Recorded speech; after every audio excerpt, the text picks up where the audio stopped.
বৃদ্ধাশ্রমের দেওয়ালগুলো যদি কথা বলতে পারত, তবে পৃথিবীর সবচেয়ে ভারী উপন্যাসটাও ওখানেই লেখা হতো। বাবা মাকে বোঝা ভাবার আগে নিজের অসহায় শৈশবের কথা একবার ভাবুন। Parents R A blessing, not a burden.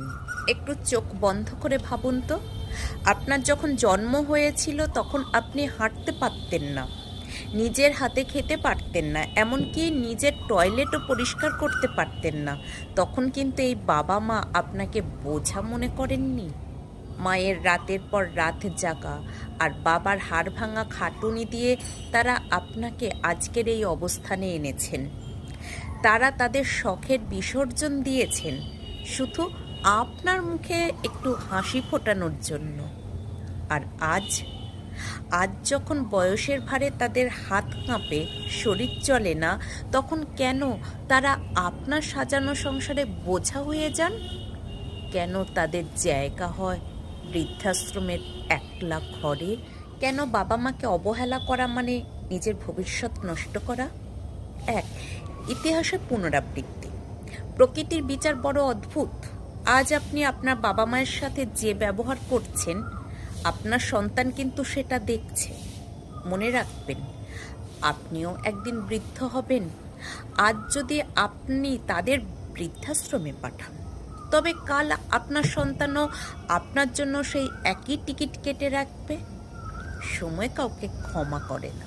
দুই, নিঃশর্ত ভালোবাসা। পৃথিবীতে একমাত্র বাবা মাই পারেন স্বার্থ ছাড়া ভালোবাসতে।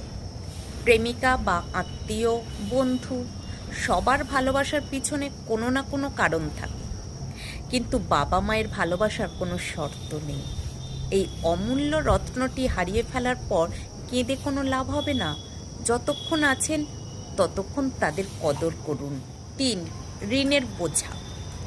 বাবা মায়ের ঋণ কখনো শোধ করা যায় না, কিন্তু তাদের শেষ বয়সে একটু সেবা করে, একটু পাশে বসে কথা বলে আমরা অন্তত কৃতজ্ঞতা জানাতে পারি।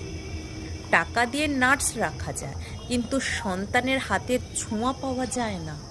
তারা আপনার টাকা চান না, তারা শুধু আপনাদের একটু সময় চান। শেষ কথা, আপনার ফ্ল্যাট যদি খুব ছোট হয়, তবু মনটা একটু বড় করুন।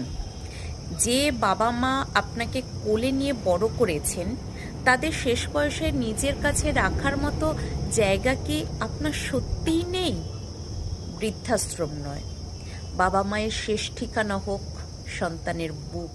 নিজেকে বলুন, আমার স্থান আমার বাবা মায়ের পায়ের নিচে। আমি তাদের চোখে জল ফেলতে দেব না। কারা আজ কথা দিচ্ছেন যে বাবা মাকে শেষ দিন পর্যন্ত আগলে রাখবেন? কমেন্টে লিখুন, লাভ ইউ মম, ড্যাড।